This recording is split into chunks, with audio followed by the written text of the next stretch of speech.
Casa de Tinieblas presenta La aventura del aristócrata solterón. Hace ya mucho tiempo que el matrimonio de Lord Saint Simon y su curioso desenlace han dejado de ser tema de interés en los selectos círculos donde se mueve el infortunado novio. Nuevos escándalos lo han eclipsado, y los detalles picantes de estos últimos han acaparado las habladurías y las han desviado de un drama que cuenta ya 4 años de antigüedad.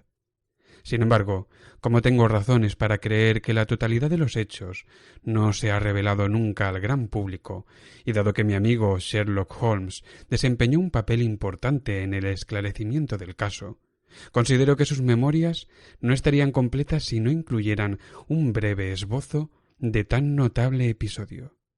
Pocas semanas antes de mi propia boda, cuando aún compartía con Holmes las habitaciones de Baker Street, mi amigo encontró, al regresar de un paseo, una carta aguardándole encima de la mesa. Yo me había quedado en casa todo el día, porque el tiempo se había puesto repentinamente lluvioso, con fuertes vientos otoñales, y la bala que me había traído alojada en el cuerpo, como recuerdo de mi campaña en Afganistán, palpitaba con molesta persistencia. Con el tronco apoltronado en un asiento y las piernas reposando en otro, me había rodeado de una nube de periódicos, hasta que, saturado de noticias, los hice a un lado y quedé postrado e inerte, contemplando el escudo y las iniciales del sobre que había encima de la mesa, y preguntándome perezosamente quién sería el aristocrático corresponsal de mi amigo. «Tiene usted una carta de lo más elegante», le comenté en cuanto entró. Si no recuerdo mal, las de esta mañana procedían de un pescadero y de un empleado de aduanas. «Sí, mi correspondencia tiene el encanto de la variedad», respondió Holmes con una sonrisa. «Y por lo general, las cartas más humildes son las más interesantes. Esta parece una de esas odiosas invitaciones sociales que le obligan a uno a aburrirse como una ostra o a disculparse mintiendo como un bellaco». Rompió el lacre y echó un vistazo al contenido del sobre. «Vaya, puede que a fin de cuentas esto resulte interesante». «¿Ningún acto social, pues?» «No, algo estrictamente profesional».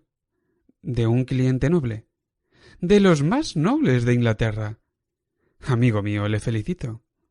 «Le aseguro, Watson, sin la menor afección, que la categoría de un cliente me importa mucho menos que el interés que ofrece su caso. Pero es posible que esta nueva investigación no carezca de él». «Ha leído usted con atención los últimos periódicos, ¿no es cierto?»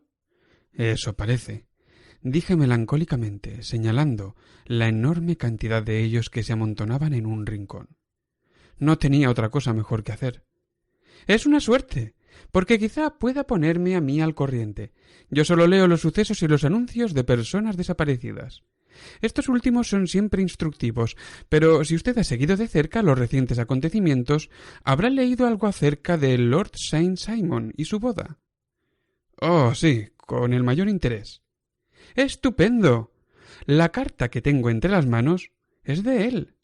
Se la voy a leer, y usted a cambio revisará esos periódicos y me enseñará lo que guarda relación con el asunto. He aquí lo que dice la carta. Estimado señor Sherlock Holmes, Lord Backwater me ha asegurado que puedo confiar plenamente en su juicio y en su discreción. Por lo tanto, he decidido visitarle y recabar su opinión respecto al penosísimo suceso acaecido en mi boda. El señor Lestrade, de Scotland Yard, se encuentra ya trabajando en el caso, pero me asegura que no hay inconveniente ninguno en que usted colabore, e incluso cree que dicha colaboración puede resultar de alguna ayuda. Pasaré por su casa a las 4 de la tarde y le agradecería que aplazase cualquier otro compromiso que pudiera tener a esta misma hora, ya que el asunto es de trascendental importancia. Su afectísimo Saint Simon». Fue escrita en Grosvenor Mansions, con pluma de ave, y el noble señor ha tenido la desgracia de mancharse de tinta la parte exterior del meñique derecho, comentó Holmes, volviendo a doblar la carta. «Dice a las 4, y ahora son las 3. Le tendremos aquí dentro de una hora. En tal caso dispongo del tiempo justo, contando con su ayuda, para ponerme al corriente de la situación. Revise esos periódicos y ordene los artículos por fechas, mientras yo averiguo quién es nuestro cliente». Extrajo un volumen de tapas rojas de una hilera de libros de referencia que había junto a la repisa de la chimenea. —Aquí está —dijo sentándose y abriéndolo sobre sus rodillas—. Lord Robert Walsingham de Ver Saint Simon, segundo hijo del duque de Balmoral. Escudo, campo de azur con 3 abrojos en jefe sobre sable en banda, nacido en 1846. Tiene, pues, 41 años, edad bastante madura para casarse. Fue subsecretario de Colonias en una administración anterior. El duque, su padre, ocupó durante un tiempo el ministro de Asuntos Exteriores. Tiene sangre de los Plantagenet por vía directa y de los Tudor por vía materna. Ajá. Bien, no veo nada aquí que resulte interesante. Creo que dependo de usted, Watson, para obtener algo más sustancioso. Me resultará muy fácil encontrar lo que busco, dije, porque los hechos son recientes y el caso me llamó bastante la atención. Sin embargo, no me atreví a hablarle del tema porque sabía que tenía una investigación entre manos y no le gusta que se entremezclen otras cuestiones. Ah, ¿se refiere usted al insignificante problemilla del furgón de mudanzas de Grosvenor Square? Eso ya está aclarado de sobra, aunque de hecho era evidente desde un principio. Por favor, deme los resultados de su selección de prensa. Aquí está la primera noticia que he podido encontrar. Aparece en la columna de notas de Sociedad del Morning Post y, como ve, lleva fecha de hace unas semanas. Se ha concertado un matrimonio, dice, que si los rumores son ciertos tendrá lugar en breve, entre Lord Robert Saint Simon, segundo hijo del duque de Balmoral, y la señorita Hattie Doran, hija única de Aloysius Doran, de San Francisco, California, Estados Unidos. Esto es todo. —Escueto y conciso —comentó Holmes, extendiendo hacia el fuego sus largas y delgadas piernas. En las notas de sociedad de la misma semana aparece un párrafo que amplía lo anterior. Aquí lo tengo. Pronto será imprescindible establecer medidas proteccionistas en el mercado matrimonial, en vista de que el principio de libre comercio parece perjudicar decididamente nuestro producto nacional. Una tras otra, las grandes casas nobiliarias de Gran Bretaña van cayendo en manos de nuestras bellas primas de allende del Atlántico. Durante la última semana se ha sumado otro importante galardón a la lista de premios obtenidos por tan encantadoras invasoras.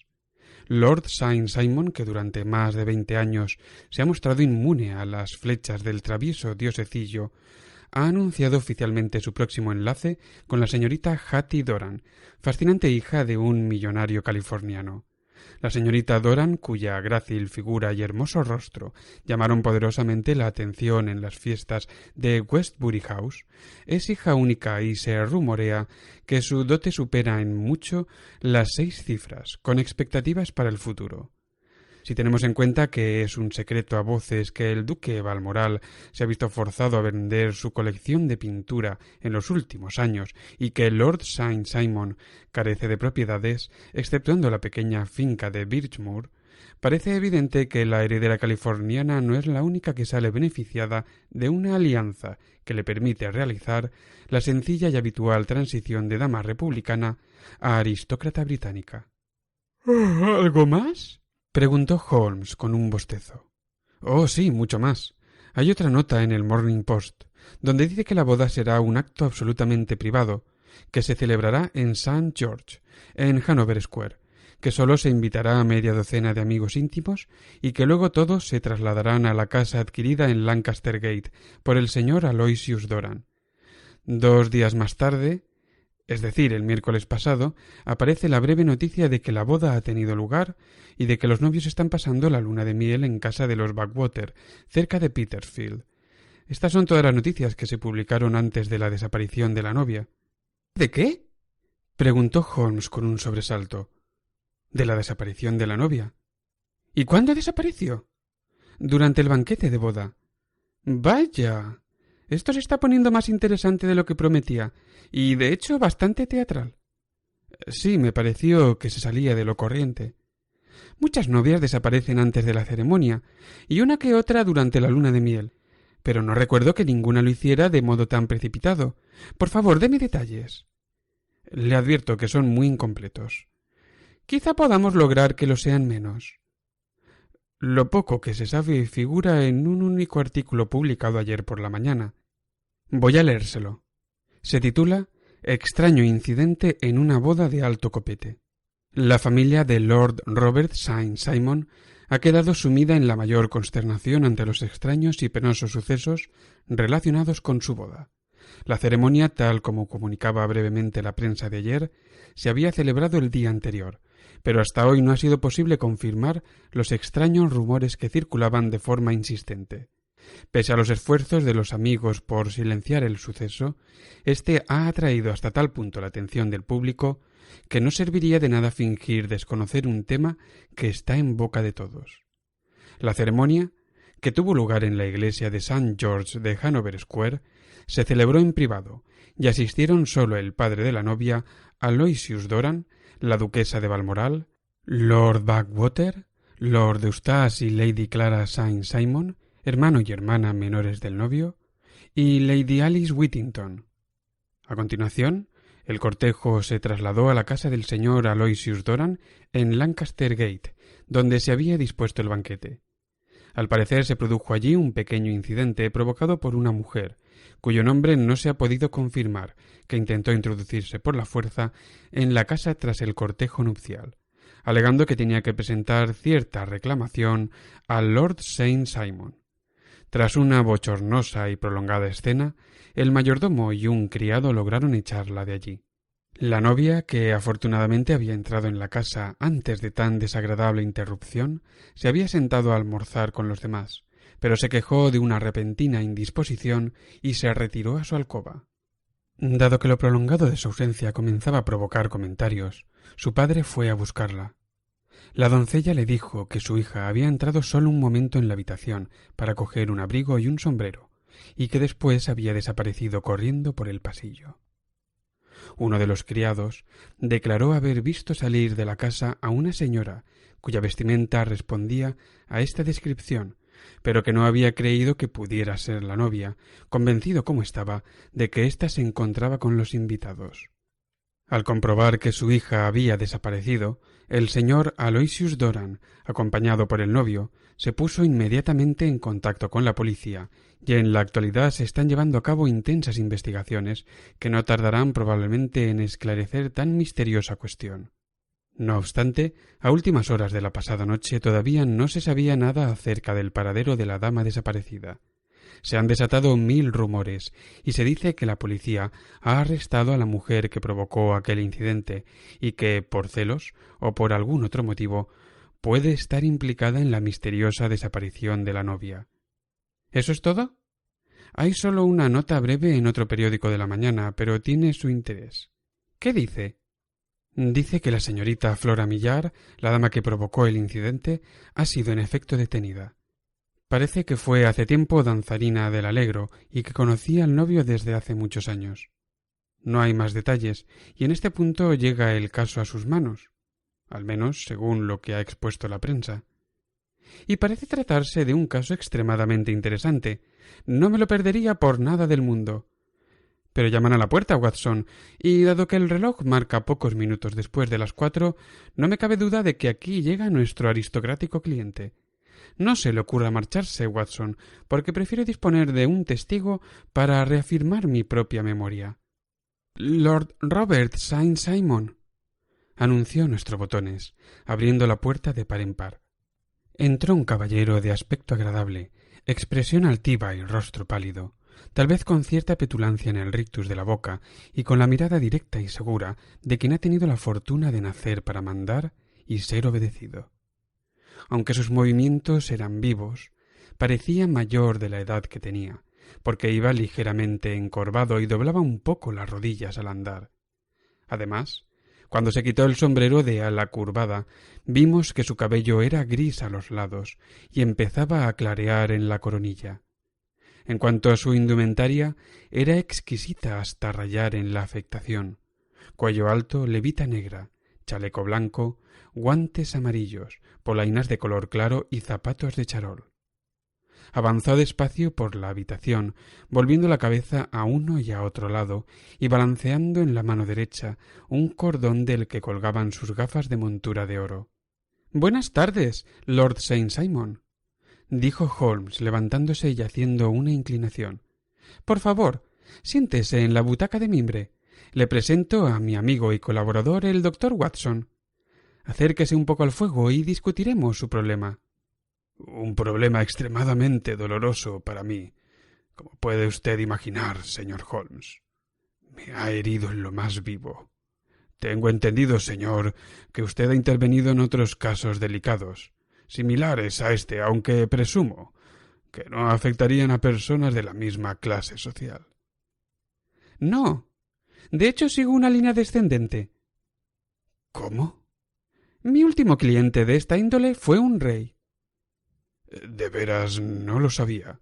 ¿Y qué rey era? El rey de Escandinavia. ¿También había desaparecido su esposa? Como usted comprenderá, dijo Holmes suavemente, aplico a los asuntos de mis otros clientes la misma reserva que le prometo aplicar a los suyos. Naturalmente. Tiene usted razón. Le pido 1000 perdones. En cuanto a mi caso, vengo dispuesto a proporcionar toda la información que pueda ayudarle a formarse una opinión. Gracias. Estoy informado de lo que ha publicado la prensa, pero no sé nada más. Supongo que puedo considerarlo veraz. Vea, por ejemplo, este artículo sobre la desaparición de la novia. Lord Saint-Simon le echó un vistazo. Sí, lo que dice se ajusta bastante a la verdad.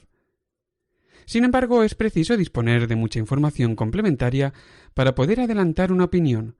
Creo que el modo más fácil de conocer los hechos sería plantearle unas preguntas. Adelante. ¿Cuándo conoció usted a la señorita Hattie Doran? Hace 1 año, en San Francisco. ¿Estaba usted de viaje por Estados Unidos? Sí. ¿Fue entonces cuando se prometieron? No. ¿Pero su relación era amistosa? Me divertía a su compañía, y ella se daba cuenta de que me divertía. ¿Su padre es muy rico? Dicen que el hombre más rico de la costa oeste. ¿Y cómo adquirió su fortuna? En las minas. Hace unos años no tenía nada. Entonces encontró oro, invirtió bien el dinero y ascendió como un cohete. ¿Y qué opina usted sobre el carácter de la joven dama, es decir, su esposa? El noble aceleró el balanceo de sus gafas y quedó con la mirada fija en el fuego de la chimenea. Verá usted, señor Holmes, dijo. Mi esposa tenía ya 20 años cuando su padre se enriqueció. Se había pasado la vida correteando por el campamento minero y vagando por bosques y montañas, y debía más su educación a la naturaleza que a los maestros de escuela.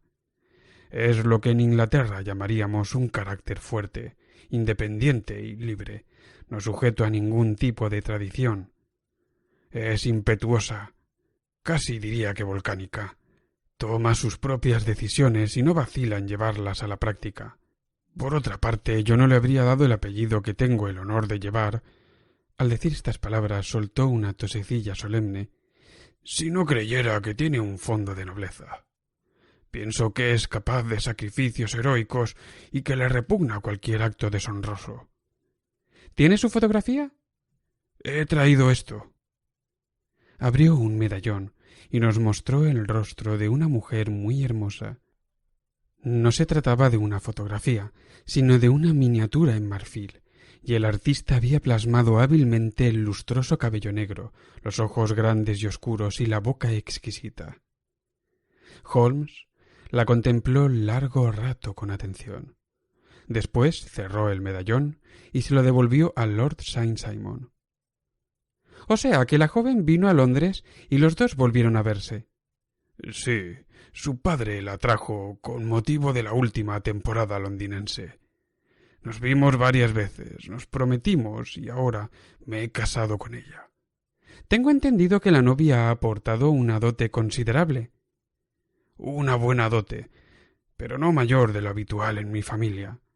Por supuesto, ahora la dote le pertenece a usted, puesto que el matrimonio es un hecho consumado. La verdad es que no he hecho averiguaciones al respecto. Es muy natural. ¿Vio usted a la señorita Doran el día antes de la boda? Sí. ¿Estaba de buen humor? Mejor que nunca. No paraba de hablar de la vida que llevaríamos nosotros dos en el futuro. Vaya, qué interesante. ¿Y la mañana de la boda? Estaba radiante. al menos hasta después de la ceremonia. ¿Y después observó algún cambio? Pues, a decir verdad, fue entonces cuando advertí los primeros síntomas de que su carácter era un poquito fuerte. Pero el incidente es demasiado trivial para mencionarlo, y no puede tener ninguna relación con el caso. A pesar de todo, me gustaría que nos lo contara. Es una chiquillada. Cuando íbamos hacia la sacristía y pasábamos junto al primer banco de la iglesia, se le cayó el ramo. Hubo un instante de vacilación, pero el caballero que ocupaba el extremo del citado banco se lo devolvió, y no parecía que las flores hubieran sufrido el menor daño. Cuando comenté lo sucedido, ella me contestó con brusquedad y más tarde, en el carruaje, camino de casa, parecía absurdamente agitada a causa de aquella insignificancia. Vaya. Dice usted que había un caballero en el primer banco. Asistía, pues, algo de público a la boda, ¿no? Oh, sí. Es imposible evitarlo cuando la iglesia está abierta. ¿El caballero en cuestión no era un amigo de su esposa? No.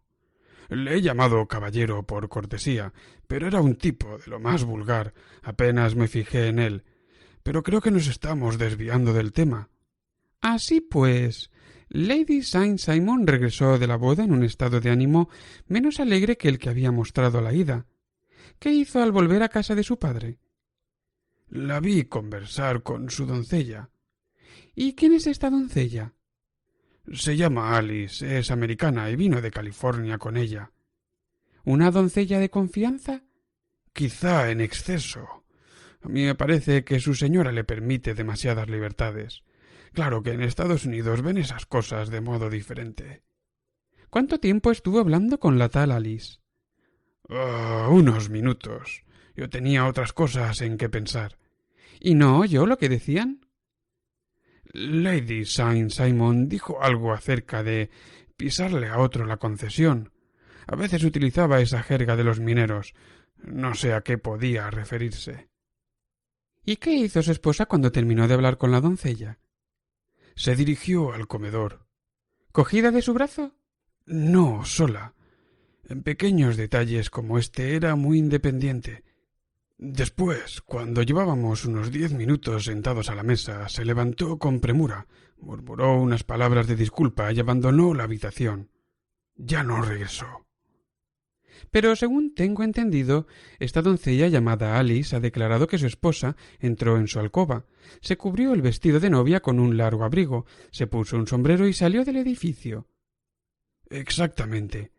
Y más tarde la vieron caminar por Hyde Park en compañía de Flora Millar, una mujer que ahora está detenida y que había provocado un incidente en casa del señor Doran aquella misma mañana. Ah, sí. Me gustaría conocer algunos detalles acerca de esta señorita y de la relación que ha mantenido con usted. Lord Saint-Simon se encogió de hombros y enarcó las cejas. Hemos mantenido durante algunos años relaciones amistosas. Podría decirse incluso que muy amistosas. Ella trabajaba en el Allegro. He sido muy generoso y no tiene ningún motivo razonable de queja. Pero ya sabe usted, señor Holmes, cómo son las mujeres. Flora es una chica encantadora, pero un poco atolondrada y siente auténtica devoción por mí. Cuando se enteró de que iba a casarme, me escribió unas cartas terribles, y a decir verdad, la razón de que la boda se celebrara en la intimidad fue que yo temía que montara un escándalo en la iglesia. Se presentó ante la puerta del señor Doran cuando nosotros acabábamos de llegar. Intentó abrirse paso por la fuerza, profirió palabras muy injuriosas contra mi esposa, e incluso amenazas, pero yo había previsto la posibilidad de que ocurriera algo parecido y tenía allí a 2 agentes de paisano que no tardaron en deshacerse de ella. Flora se tranquilizó al ver que no sacaría nada con montar un alboroto. ¿Su esposa oyó todo esto? No, gracias a Dios no oyó nada. ¿Y más tarde la vieron pasear con esa misma mujer? Sí, y al señor Lestrade de Scotland Yard le parece muy grave. Está convencido de que Flora atrajo con engaños a mi esposa hacia una terrible trampa. Bien, es una suposición que cabe dentro de lo posible. ¿También usted lo cree? No dije que fuera probable, pero ¿se lo parece a usted? Yo no creo que Flora sea capaz de hacerle daño a una mosca. Sin embargo, los celos pueden provocar extraños cambios de carácter. ¿Podría decirme cuál es su propia teoría acerca de lo ocurrido? Bueno, en realidad he venido aquí para que me den una teoría y no para exponer la mía. Le he suministrado todos los datos, pero ya que me lo pregunta, puedo decirle que me ha pasado por la cabeza que la excitación de la boda y la conciencia de haber dado un salto social tan inmenso hayan provocado en mi esposa un pequeño trastorno nervioso. En otras palabras, que sufrió un ataque de locura. Bueno, la verdad, si consideramos que ha vuelto la espalda, no digo a mí, sino a multitud de cosas a las que tantas otras mujeres han aspirado en vano, me resulta difícil hallar otra explicación. Desde luego también es una hipótesis concebible, dijo Holmes con una sonrisa. Y ahora, Lord Saint-Simon, creo que sí dispongo de casi todos los datos. ¿Puedo saber si en la mesa estaban ustedes sentados de tal modo que pudieran ver a través de la ventana? Podíamos ver el otro lado de la calle y el parque. Perfecto. En tal caso creo que no necesito hacerle perder más tiempo. Ya me pondré en contacto con usted. Suponiendo que tenga la buena fortuna de resolver el enigma, dijo nuestro visitante mientras se levantaba de su asiento. Ya lo he resuelto. ¿Qué? ¿Cómo dice? Digo que ya lo he resuelto. Entonces, ¿dónde está mi esposa? Es un detalle que no tardaré en facilitarle. Lord Saint-Simon meneó la cabeza. Mucho me temo que para esto se necesitan cabezas más preclaras que la suya o la mía, observó, y tras una pomposa y anticuada inclinación salió del aposento. Ha sido muy amable por parte de Lord Saint-Simon hacerme el honor de colocar mi cabeza al mismo nivel que la suya, dijo Sherlock Holmes, echándose a reír. Después de tan largo interrogatorio, no me vendrá mal un whisky con soda. De hecho, ya había sacado mis conclusiones sobre el caso antes de que nuestro cliente llegara aquí. Pero Holmes, tengo en el archivo varios casos similares, aunque, como le dije antes, ninguno tan precipitado. Todo el interrogatorio ha servido únicamente para convertir mis conjeturas en certezas. A veces, la evidencia circunstancial resulta muy convincente, como cuando uno se encuentra una trucha en la leche, por citar el ejemplo de Thoreau. Pero yo he oído lo mismo que ha oído usted, sin disponer del conocimiento de otros casos anteriores que a mí tan útil me ha sido. Hace años se dio uno muy semejante en Aberdeen y otro de rasgos muy similares en Múnich el año después de la guerra franco-prusiana. En uno de aquellos casos... Pero caramba, aquí tenemos a Lestrade. Buenas tardes, Lestrade. Encontrará usted otro vaso encima del aparador, y aquí tiene la caja de cigarros. El inspector vestía una chaqueta y una corbata de marinero, que le daban un aspecto decididamente náutico, y llevaba en la mano una bolsa de lona negra. Tras un breve saludo, se sentó y encendió el cigarro que se le ofrecía. —¿Qué le trae por aquí? —preguntó Holmes con un brillo malicioso en los ojos. —¿No parece demasiado satisfecho? —No lo estoy. Ese maldito caso del matrimonio de Saint-Simon me trae de cabeza. No le encuentro sentido. ¿De verdad? Me sorprende. ¿Cuándo se ha visto un asunto más enrevesado? Todas las pistas que me han tenido ocupado el día entero se me escapan entre los dedos. Y parece que esa ocupación le ha dejado empapado, comentó Holmes, tocándole la manga de la chaqueta. Sí, he estado dragando el serpentín. ¿Y para qué, santo cielo? En busca del cuerpo de Lady Saint-Simon. Sherlock Holmes se echó hacia atrás en su asiento y estalló en carcajadas. ¿Y no se le ha ocurrido dragar la fuente de Trafalgar Square?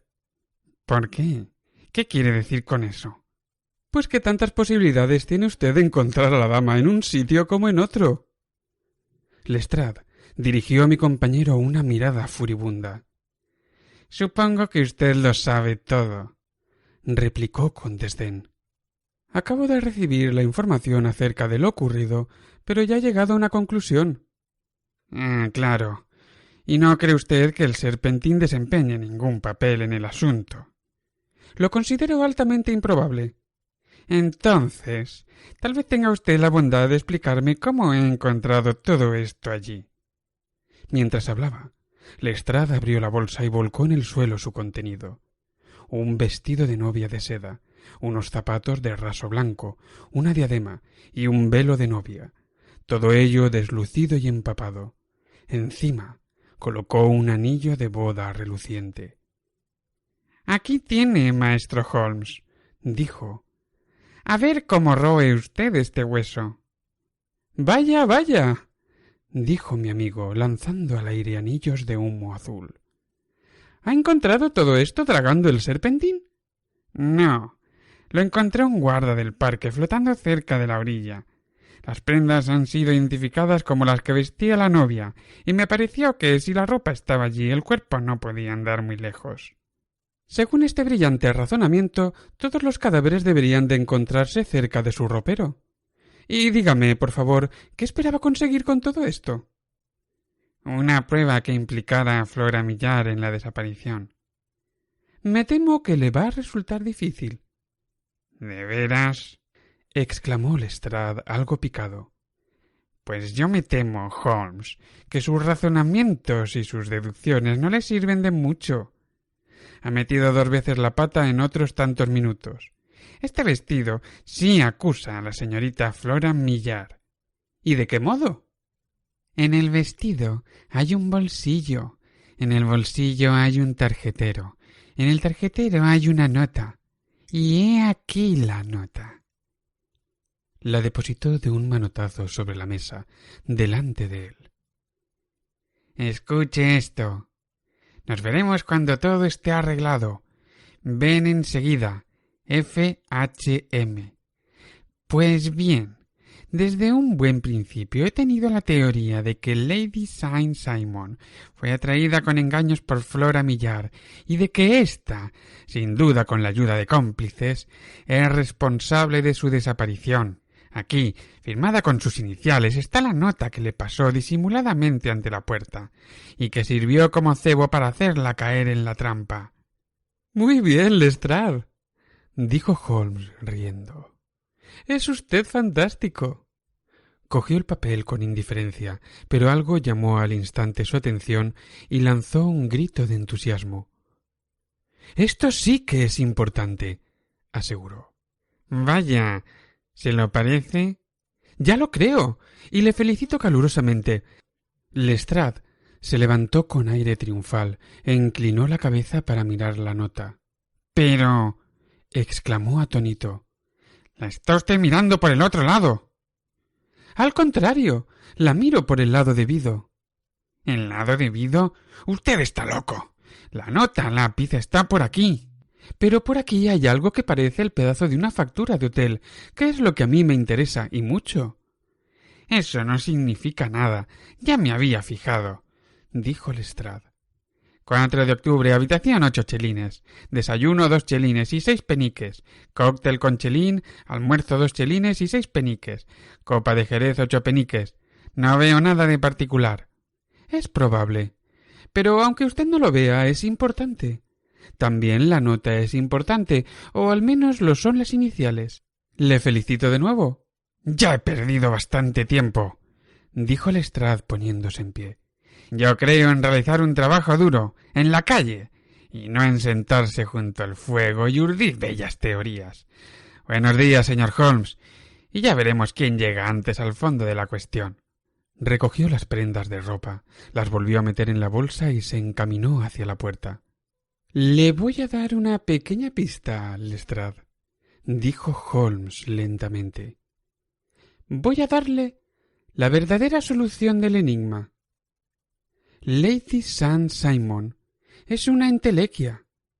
No existe ahora, ni ha existido nunca tal persona. Lestrade miró con tristeza a mi compañero. Después se volvió hacia mí, se dio con un dedo 3 golpecitos en la frente, meneó solemnemente la cabeza y salió apresuradamente de la habitación. Apenas se había cerrado la puerta tras él, cuando Sherlock Holmes se levantó y se puso el abrigo. Algo de razón tiene el buen Lestrade en lo que dice sobre el trabajo de la calle, comentó. Así pues, Watson, creo que voy a dejarle un rato solo con sus periódicos. Eran más de las 5 cuando Sherlock Holmes se marchó. pero no tuve tiempo para sentirme solo, porque antes de que transcurriera 1 hora llegó un recadero con una gran caja plana. La abrió, ayudado por un muchacho que le acompañaba, y con gran asombro por mi parte, se desplegaba al poco rato sobre nuestra modesta mesa de caoba una cena fría pero epicúrea. Había un par de becadas, un faisán, un paté de foie gras y varias botellas añejas cubiertas de telarañas. Tras disponer aquellas exquisiteces, los dos visitantes se esfumaron cuales genios de las 1001 noches, dando como única explicación que todo estaba pagado y que les habían encargado llevarlo a nuestra dirección. Poco antes de las 9, Sherlock Holmes irrumpió en la estancia. Su expresión era grave, pero había un resplandor en sus ojos que me hizo pensar que no habían fallado sus suposiciones. «Veo que han traído la cena», observó frotándose las manos. «Parece que espera usted invitados. Han traído comida suficiente para 5 personas». «Sí, creo muy posible que algún invitado se deje caer por aquí. Me sorprende que Lord Saint Simon no haya llegado todavía». «Ah, creo que oigo sus pasos en la escalera». Era, en efecto, nuestro visitante de la tarde, que entró apresuradamente, balanceando sus gafas más vigorosamente que nunca, y con una expresión de profundo desconcierto en sus aristocráticas facciones. «Veo que mi mensajero ha dado con usted», dijo Holmes. Sí, y debo confesar que el contenido del mensaje me ha dejado perplejo. ¿Tiene usted fundamentos que apoyen lo que dice? «El mejor posible». Lord Saint Simon se desplomó en un sillón y se pasó una mano por la frente. «¿Qué dirá el duque?», murmuró, «cuando sepa que un miembro de su familia se ha sometido a semejante humillación». «Se trata de un puro accidente», observó Holmes. «Yo no veo humillación por ninguna parte». «Usted mira las cosas desde otro punto de vista». «Yo no creo que se pueda culpar a nadie. A mi entender, la dama no podía actuar de otro modo, aunque la brusquedad de su proceder resulte sin duda lamentable. Al no tener madre, carecía de alguien que la pudiera aconsejar en tales situaciones». «Ha sido un desaire, señor Holmes, un desaire público», dijo Lord Saint Simon, tamborileando con los dedos sobre la mesa. «Debe ser usted indulgente con esa pobre muchacha colocada en una situación tan insólita». «No pienso ser indulgente. Estoy realmente indignado y me considero víctima de un abuso vergonzoso». «Creo que han llamado», dijo Holmes. «Sí, se oyen pasos en el vestíbulo. Dado que yo no puedo convencerle de que considere el asunto con benevolencia, Lord Saint Simon, he traído un abogado que tal vez tenga más éxito». Abrió la puerta e hizo pasar a una dama y a un caballero. «Lord Saint Simon», siguió diciendo, «permita que le presente al señor Francis Hay Moulton y a su señora. A ella creo que usted ya la conoce». Al ver a los recién llegados, nuestro cliente se había puesto en pie de un salto, muy erguido, con la mirada baja y una mano metida en la pechera de su levita. Era la viva imagen de la dignidad ofendida. La dama se había adelantado rápidamente y le había tendido la mano, pero él se obstinó en no levantar la vista. Posiblemente esto le ayudó a mantener su firme resolución, pues era difícil resistirse a la mirada suplicante de la mujer. «Estás enfadado, Robert», dijo ella. «Bueno, supongo que te sobran motivos». «Por favor, no te molestes en ofrecerme tus disculpas», dijo Lord Saint Simon con acritud. «Sí, ya sé que te he tratado muy mal y que debería haber hablado contigo antes de marcharme, pero estaba trastornada y desde que vi aquí a Frank no supe lo que hacía ni lo que decía. Me pregunto cómo no caí desmayada delante mismo del altar. ¿Desea usted, señora Moulton, que mi amigo y yo abandonemos la habitación mientras usted explica lo ocurrido?» «Si se me permite dar mi opinión», intervino el caballero desconocido. «En este asunto ya ha habido demasiados secretos. Por mi parte me gustaría que toda Europa y toda América oyeran la verdad». Era un hombre bajo, robusto, tostado por el sol, de expresión vivaz y movimientos ágiles. En tal caso contaré nuestra historia, dijo ella. Frank y yo nos conocimos el año 84 en el campamento minero Macquarie, cerca de Las Rocosas, donde papá tenía la concesión de un terreno. Nos hicimos novios, pero un día papá dio con una buena veta y se forró, mientras la concesión del pobre Frank resultó no valer nada. Cuanto más rico se hacía papá, más pobre se hacía Frank, y llegó un momento en que papá se negó a que nuestro compromiso siguiera adelante y me llevó a San Francisco con él. Pero Frank no se dio por vencido y me siguió hasta allí. Nos vimos en secreto. Si mi padre se hubiera enterado, se habría puesto furioso, así que lo mantuvimos entre los dos. Frank dijo que también él se haría rico y que no volvería a buscarme hasta que tuviera tanto dinero como papá. Yo prometí esperarle hasta el fin de los tiempos y juré que mientras él viviera no me casaría con otro hombre. Entonces me dijo: «¿Por qué no nos casamos ahora mismo y así estaré seguro de ti? No revelaré que soy tu marido hasta que vuelva». Bueno, discutimos el asunto y él lo tenía todo resuelto, incluso con un cura esperando. Nos casamos, pues, allí mismo, y después Frank se fue a hacer fortuna y yo me fui con papá. Lo siguiente que supe de Frank fue que estaba en Montana. Después oí que andaba buscando oro en Arizona y más tarde me llegaron noticias de Nuevo México. Y un día salió en los periódicos un largo reportaje sobre un campamento minero atacado por apaches, y allí estaba el nombre de mi Frank entre las víctimas. Caí desmayada y estuve muy enferma durante meses. Papá creyó que estaba tuberculosa y me llevó a la mitad de los médicos de San Francisco. Durante un año o más no hubo noticias, y no dudé de que Frank estaba muerto. Entonces apareció en San Francisco Lord St. Simon. Nosotros vinimos a Londres, se acordó el matrimonio y papá estaba muy contento, pero yo seguía convencida de que ningún hombre podría ocupar el lugar de mi Frank. Aun así, si me hubiera casado con Lord St. Simon, hubiera cumplido con mis deberes.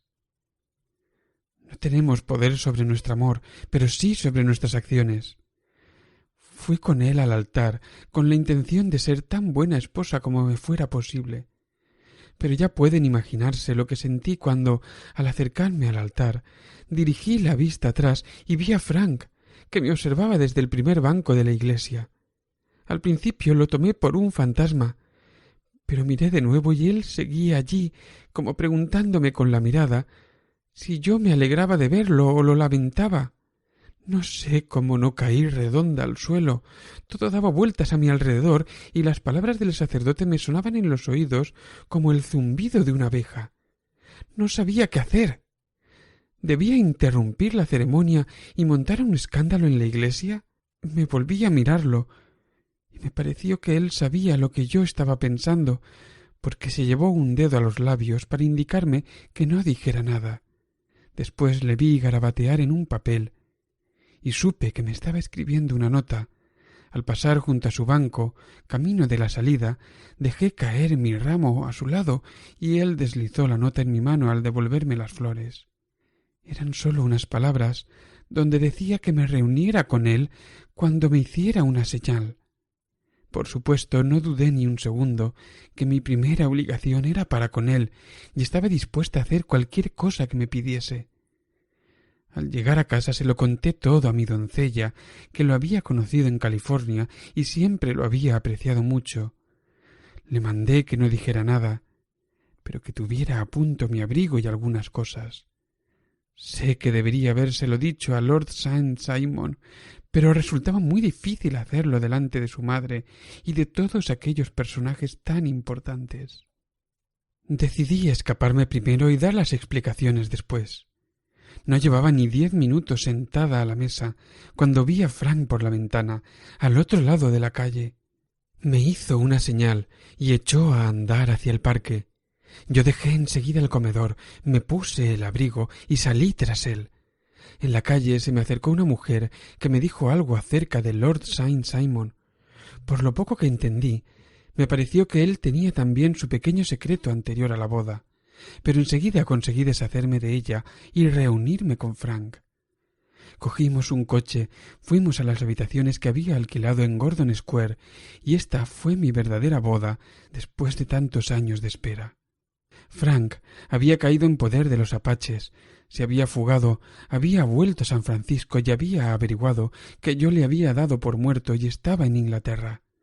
Entonces me siguió hasta aquí y me encontró la mañana misma de mi segunda boda. Lo leí en un periódico, explicó el americano. Venía el nombre y la iglesia, pero no la dirección de la novia. Entonces, prosiguió ella, discutimos lo que debíamos hacer, y Frank era partidario de revelarlo todo, pero a mí me daba tanta vergüenza que me hubiera gustado desaparecer y no volverlos a ver a ninguno de ellos.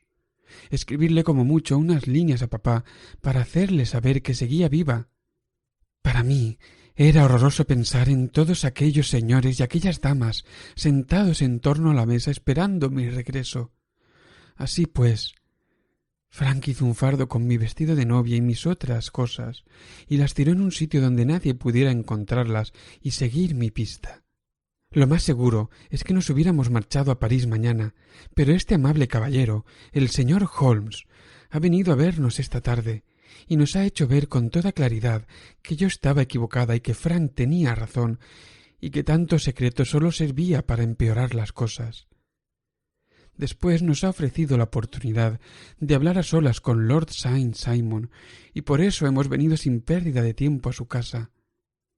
Ahora, Robert, ya sabes todo lo sucedido. Lamento mucho haberte hecho daño, y espero que no te formes muy mala opinión de mí. Lord Saint Simon no había suavizado lo más mínimo su rígida actitud, y había escuchado el largo relato con el ceño fruncido y los labios apretados. Perdonen, dijo, pero no tengo por costumbre discutir mis asuntos personales más íntimos en público. ¿Entonces no me perdonas? ¿No estrecharás mi mano antes de que me vaya?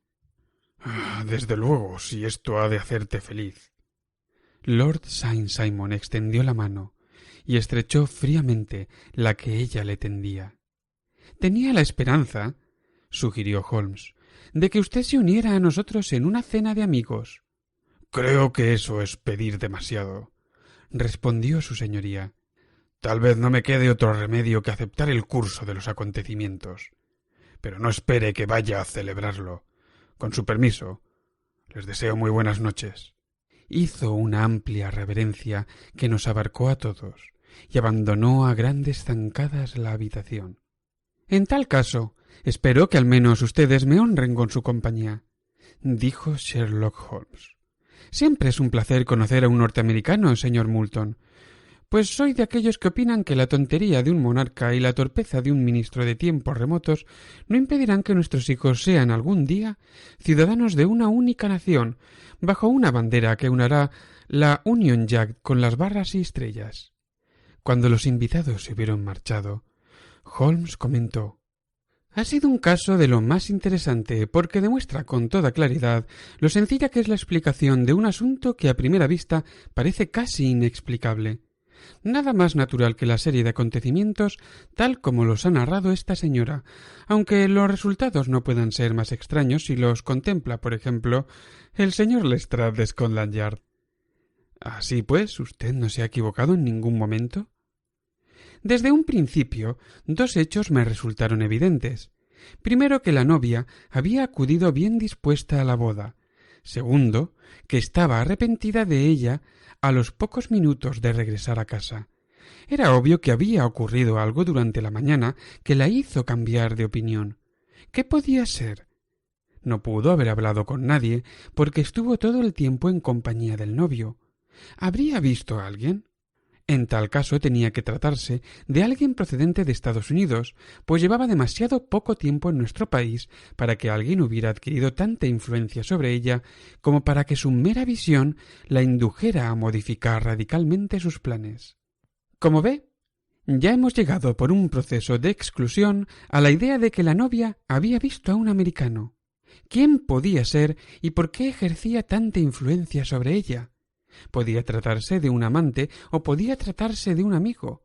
Sabíamos que había pasado su juventud en ambientes rudos y en condiciones poco habituales. Hasta este punto había llegado yo en mis conclusiones antes de escuchar el relato del Lord Saint Simon, cuando éste nos habló de un hombre sentado en un banco de la iglesia, del cambio de humor de la novia, del truco tan transparente de recoger una nota dejando caer un ramo de flores, de la conversación con la doncella y confidente y de la significativa alusión a pisarle una concesión a otro, que en el argot de los mineros significa apoderarse de lo que otro ha solicitado antes. La situación quedó clara por entero. Ella había huido con otro hombre, y este otro hombre debía ser un amante o un marido anterior, probablemente un marido. ¿Y cómo demonios consiguió usted localizarlos? Pudo haber resultado difícil, pero nuestro amigo Lestrade tenía en sus manos una información cuyo valor desconocía. Las iniciales eran, desde luego, muy importantes, pero era todavía más importante saber que menos de una semana antes nuestro hombre había pagado su cuenta en uno de los hoteles más selectos de Londres. ¿Cómo dedujo lo de selecto? Por lo selecto de los precios. 8 chelines por una cama y 8 penicas por una copa de Jerez indican que se trataba de uno de los hoteles más caros de Londres. No existen muchos que cobren esos precios. En el segundo que visité, el Northumberland Avenue, vi en el libro de registros que el señor Francis H. Moulton, estadounidense, se había marchado el día anterior, y al revisar su cuenta me encontré los mismos cargos que había visto en la copia. Tenían orden de remitir su correspondencia al 226 de Gordon Square. Allí me encaminé, tuve la suerte de encontrar en casa a la pareja de tortolitos y me arriesgué a ofrecerles mis paternales consejos, indicándoles que sería mucho mejor, en todos los aspectos, que aclarasen un poco la situación, tanto al público en general como al Lord Saint Simon en particular. Los invité a que se encontraran aquí con él, y como ha visto, conseguí que también nuestro aristocrático cliente acudiera a la cita. Pero no con muy buenos resultados, comenté, porque la conducta del caballero no ha sido precisamente elegante. «Ah, Watson», dijo Holmes con una sonrisa, «puede que tampoco usted se comportara con excesiva elegancia si tras todo el trajín que supone un noviazgo y una boda se encontrara privado en un instante de esposa y de fortuna. Creo que debemos mostrarnos indulgentes al juzgar al Lord Saint Simon y agradecer a nuestra buena estrella lo improbable de que lleguemos a vernos en su misma situación. Aproxime un poco su silla y páseme el violín, pues el único problema que nos queda todavía por resolver es cómo superar estas aburridas veladas otoñales».